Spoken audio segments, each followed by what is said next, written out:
உலக ஹெப்படைட்டிஸ் தினத்தை முன்னிட்டு ஹெப்படைட்டிஸ் குறித்த விழிப்புணர்வை கோவை ஸ்ரீ கிருஷ்ண ஆதித்யா கலை மற்றும் அறிவியல் கல்லூரி மாணவ மாணவியர்களுக்கு ஏற்படுத்திய விஜிஎம் மருத்துவமனை ஹெப்படைட்டிஸ் நிபுணர் டாக்டர் மித்ரா பிரசாத்.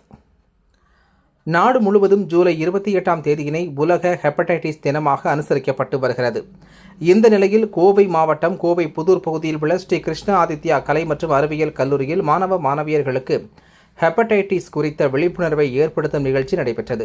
கல்லூரி மாணவர்களிடையே சமூக சேவை மனப்பான்மையையும் தலைமை பண்புகளையும் வளர்ப்பதற்காக மத்திய அரசால் செயல்படுத்தப்படும் ஒரு அமைப்பான தேசிய சேவை இயக்கத்தின் சார்பாக நடைபெற்ற இந்த நிகழ்ச்சியினை கோவை சிங்காநல்லூர் விஜிஎம் மருத்துவமனை முன்னெடுத்தது. இந்த நிகழ்ச்சியில் கோவை விஜிஎம் மருத்துவமனையின் மருத்துவரும் ஹெப்படைட்டிஸ் நிபுணருமான டாக்டர் மித்ரா பிரசாத் மாணவ மாணவியர்கள் மத்தியில் ஹெப்படைட்டிஸ் குறித்து விளக்க உரையாற்றினார்.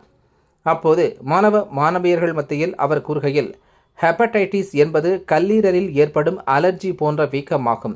இது பெரும்பாலும் வைரஸ் தொற்றால் ஏற்படுகிறது. இது அதிக மது அருந்துதல், சில மருந்துகள், நச்சுப் பொருட்கள் மற்றும் தன்னை தானே தாக்கும் நோய் எதிர்ப்பு காரணங்களாலும் ஏற்படலாம் என தெரிவித்தார். இந்த நிகழ்ச்சியில் கல்லூரியின் முதல்வர் ஜூலியன் ஞானதாஸ், NSS நிகழ்ச்சி அதிகாரி பிரவீன் உள்ளிட்ட பலர் கலந்து கொண்டனர்.